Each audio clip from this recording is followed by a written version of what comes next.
राष्ट्रपति द्रौपदी मुर्मू मॉरिशस की 3 दिन की राजकीय यात्रा पर हैं। राष्ट्रपति द्रौपदी मुर्मू मॉरिशस सरकार के निमंत्रण पर 12 मार्च को मॉरिशस के राष्ट्रीय दिवस समारोह में मुख्य अतिथि के रूप में शामिल होंगी। इस दौरान वे भारतीय नौसेना की एक टुकड़ी और भारतीय नौसेना के पहले प्रशिक्षण स्क्वाड्रन के 2 जहाजों INS तीर और CGS सारथी के साथ समारोह में शामिल होंगी। राष्ट्रपति द्रौपदी मुर्मू मॉरिशस के राष्ट्रपति पृथ्वीराज सिंह रूपन और मॉरिशस के प्रधानमंत्री प्रविंद जगन्नाथ के साथ द्विपक्षीय बैठकें करेंगी। इसके साथ ही वे मॉरिशस के प्रधानमंत्री प्रविंद जगन्नाथ के साथ मिलकर 14 भारत सहायता प्राप्त परियोजनाओं का उद्घाटन करेंगी। साथ ही राष्ट्रपति मॉरिशस विश्वविद्यालय में मॉरिशस के युवाओं और सामाजिक सांस्कृतिक संगठनों, भारतीय प्रवासियों के सदस्यों और महात्मा गांधी संस्थान में भारतीय समुदाय को संबोधित करेंगी।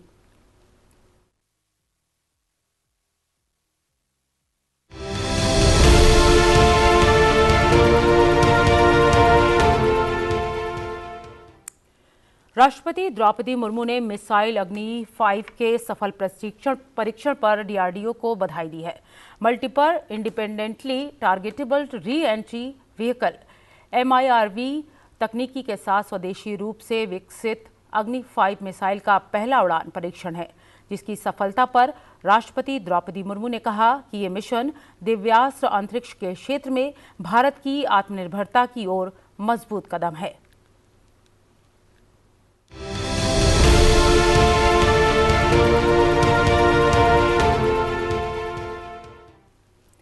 उपराष्ट्रपति जगदीप धनखड़ ने अग्नि 5 मिसाइल की सफलता पर बधाई देते हुए इसे DRDO की बड़ी उपलब्धि कहा है। उन्होंने कहा कि multiple independently targetable re entry vehicle MIRV के साथ यह स्वदेशी है, साथ ही नए तरीके की है और बेहतर क्षमता वाली है।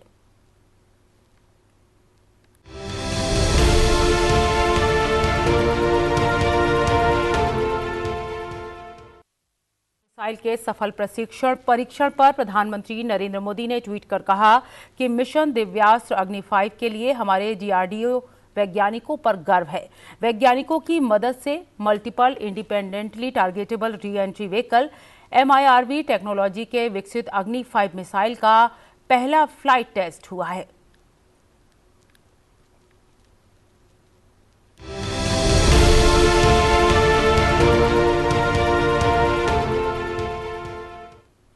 प्रधानमंत्री नरेंद्र मोदी ने आज हरियाणा के गुरुग्राम में विभिन्न राज्यों के लिए 1 लाख करोड़ रुपए की 112 राष्ट्रीय राजमार्ग परियोजनाओं का शिलान्यास और उद्घाटन किया। इन परियोजनाओं में द्वारका एक्सप्रेसवे का 19 किलोमीटर लंबा हरियाणा खंड भी शामिल है।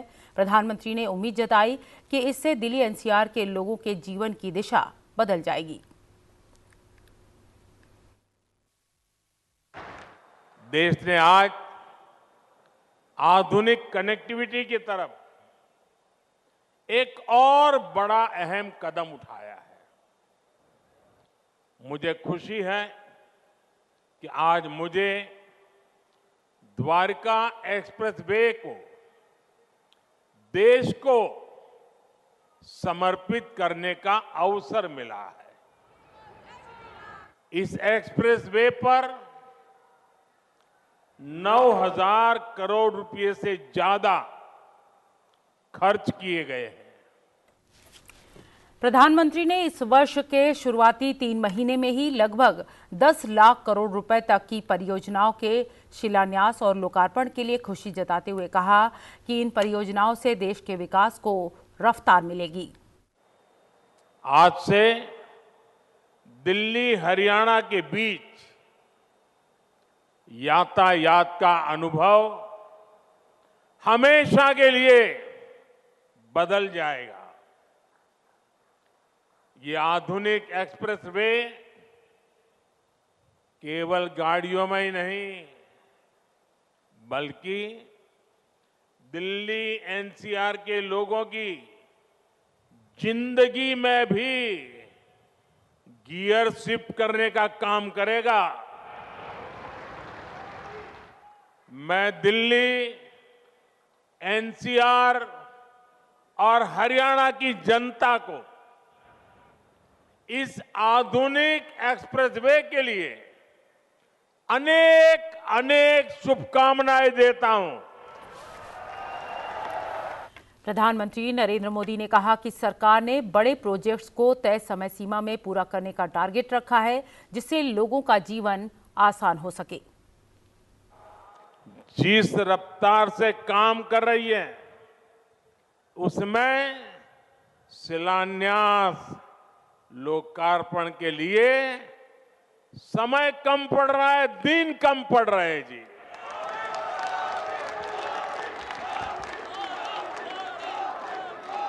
साल 2024 में ही, यहां के लोग तो ज्यादा समझदार है, आप सुनिए, 2024 में ही, यानी अभी 2024 का 3 महीना भी पूरा नहीं हुआ है, इतने कम समय में अब तक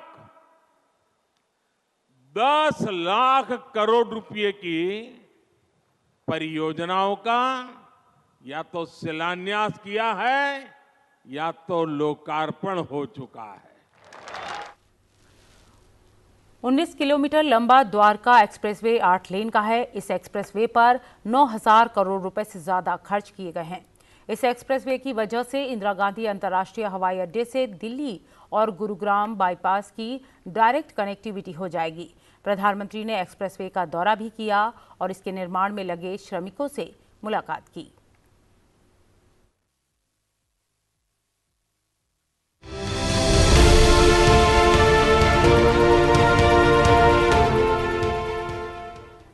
प्रधानमंत्री नरेंद्र मोदी ने आज सशक्त नारी विकसित भारत कार्यक्रम में हिस्सा लिया और दिल्ली के पूसा भारतीय कृषि अनुसंधान संस्थान में नमो ड्रोन दीदियों के कृषि ड्रोन प्रदर्शन के साक्षी बने।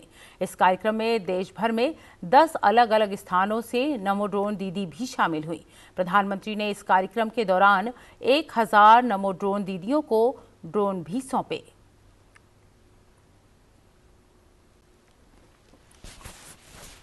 इस मौके पर प्रधानमंत्री ने प्रत्येक जिले में बैंकों के स्थापित बैंक लिंकेज शिविरों के माध्यम से रियायती ब्याज दर पर स्वयं सहायता समूहों को लगभग 8,000 करोड़ रुपए के बैंक ऋण भी वितरित किए। प्रधानमंत्री ने स्वयं सहायता समूहों को लगभग 2,000 करोड़ रुपए की पूंजीगत सहायता निधि भी वितरित की। लाभार्थियों से संवाद करते हुए प्रधानमंत्री ने कहा कि ड्रोन दीदियां और लखपति दीदियां सफलता के नए अध्याय लिख रही हैं। प्रधानमंत्री ने कहा कि इससे उन्हें 3 करोड़ लखपति दीदी बनाने की यात्रा शुरू करने का आत्मविश्वास मिला है। 1 करोड़ बहनें लखपति दीदी बन चुकी हैं। यह आंकड़ा छोटा नहीं है। कभी कभी आप जैसे लोगों से छोटी मोटी बातें सुनने को मिलती है ना, तो मुझे विश्वास बढ़ जाता है कि हाँ यार, हम सही दिशा में हैं, देश का जरूर कुछ भला होगा। क्योंकि हम योजना तो बनाए, लेकिन उस योजना को पकड़ करके आप जो लग जाते हैं ना, और आप परिणाम दिखाते हैं, और उस परिणाम के कारण सरकारी बाबुओं को भी लगता है हाँ यार, कुछ अच्छा हो रहा है, तो काम तेजी से बढ़ता है। और इसी के कारण जब मैंने फैसला लिया कि मुझे अब 3 करोड़ लखपति दीदी के आंकड़ों को पार करना है, और इस उद्देश्य से आज 10,000 करोड़ रुपए की राशि भी इन दीदियों के खाते में ट्रांसफर की गई है। प्रधानमंत्री ने कहा कि कोई भी समाज अवसर पैदा करके और नारी शक्ति की गरिमा सुनिश्चित करके ही प्रगति कर सकता है। कोई भी समाज हो, वो नारी शक्ति की गरिमा बढ़ाते हुए उनके लिए नए अवसर बनाते हुए ही आगे बढ़ सकता है। लेकिन दुर्भाग्य से देश में पहले जो सरकारें रही, उनके लिए आप सभी महिलाओं का जीवन, आपकी मुश्किलें कभी प्राथमिकताएं नहीं रही और आपको आपके नसीब पर छोड़ दिया। मेरा अनुभव यह है कि अगर हमारी माताओं बहनों को थोड़ा अगर अवसर मिल जाए, थोड़ा उनको सहारा मिल जाए, तो फिर उनको सहारे की जरूरत नहीं होती है, वे खुद लोगों का सहारा बन जाती है। प्रधानमंत्री नरेंद्र मोदी ने उन योजनाओं के बारे में बात की जो नारी शक्ति से संबंधित मुद्दों को उनके जीवन के हर चरण में सुलझाने के लिए लाई जा रही हैं। मैं आज देश की हर महिला, हर बहन, हर बेटी को ये बताना चाहता हूं, जब जब मैंने लाल किले से आपके सशक्तिकरण की बात की, दुर्भाग्य से कांग्रेस जैसे देश के राजनीतिक दल, उन्होंने मेरा मजाक उड़ाया, मेरा अपमान किया। साथियों, मोदी की संवेदनाएं और मोदी की योजनाएं, ये जमीन से जुड़े जीवन के अनुभवों से निकली है। ये योजनाएं मेरी माताओं, बहनों, बेटियों के जीवन को आसान बनाती है, उनकी मुश्किलें कम करती है। सिर्फ अपने परिवार के लिए सोचने वाले परिवारवादी नेताओं को ये बात कतई समझ नहीं आ सकती है। देश की करोड़ों को मुश्किलों से माताओं, बहनों को मुक्ति दिलाने का सोच, ये हमारी सरकार की अनेक योजनाओं का आधार रही है।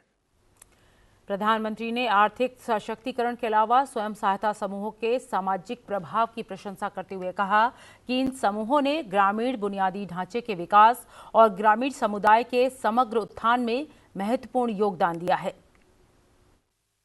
बीते 10 वर्षों में जिस तरह भारत में महिला स्वयं सहायता समूहों का विस्तार हुआ है, वो अपने आप में एक अध्ययन का विषय है। इन महिला स्वयं सहायता समूहों ने भारत में नारी सशक्तिकरण का नया इतिहास रच दिया है। आज का इस कार्यक्रम से मैं स्वयं सहायता समूह की हर बहनों को, उनका मैं गौरवगान करता हूं, उनको शुभकामनाएं देता हूं। उनकी मेहनत ने महिला स्वयं सहायता समूहों को राष्ट्र निर्माण का प्रमुख समूह बना दिया है। आज स्वयं सहायता समूहों में महिलाओं की संख्या 10 करोड़ को पार कर गई है। बीते 10 वर्षों में हमारी सरकार ने सेल्फ हेल्प ग्रुप का विस्तार ही नहीं किया, बल्कि 98% समूहों के बैंक अकाउंट भी खुलवाए हैं, यानी करीब करीब 100%। हमारी सरकार ने समूहों को मिलने वाली मदद भी 20 लाख रुपए तक बढ़ा दी है। अभी तक 8 लाख करोड़ से, अब आंकड़ा छोटा नहीं है, आप लोगों के हाथ में 8 लाख करोड़ रुपयों से भी अधिक की मदद बैंकों से मेरी इन बहनों के पास पहुंच चुकी है।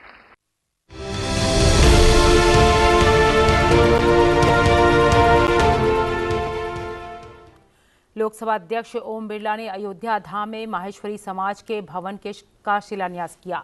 इस अवसर पर लोकसभा अध्यक्ष ने कहा कि सबको प्रेरणा और ऊर्जा देने वाली भगवान श्री राम की जन्मस्थली अयोध्या की धरती पर प्रणाम करने का सौभाग्य मिला है। भारत की सांस्कृतिक आध्यात्मिक चेतना का पुनर्जागरण हुआ है। हम वर्षों तक भगवान राम लला के मंदिर का इंतजार कर रहे थे। आज मेरा और आप सबका सौभाग्य है कि हमें इस पुण्य और हम सबको ऊर्जा देने वाली, प्रेरणा देने वाली भगवान राम की जन्मस्थली अयोध्या की धरती पर हम सबको प्रणाम करने का अवसर मिला। ये धरती हम सबको चेतना देती है, ये धरती हम सबको ऊर्जा देती है, भगवान राम की धरती हम सबको आदर्श जीवन जीने की प्रेरणा देती है। आज भारत में नहीं, पूरे देश के अंदर और विश्व के अंदर भी भारत की सांस्कृतिक आध्यात्मिक चेतना का पुनर्जागरण हुआ। हम वर्षों तक भगवान रामलला के मंदिर का इंतजार कर रहे थे। हमारे साधु संतों ने, हमारे राम भक्तों ने त्याग और बलिदान से हमें हमारे ही शासन के अंदर रामलला के मंदिर बनने के लिए संघर्ष करना होगा।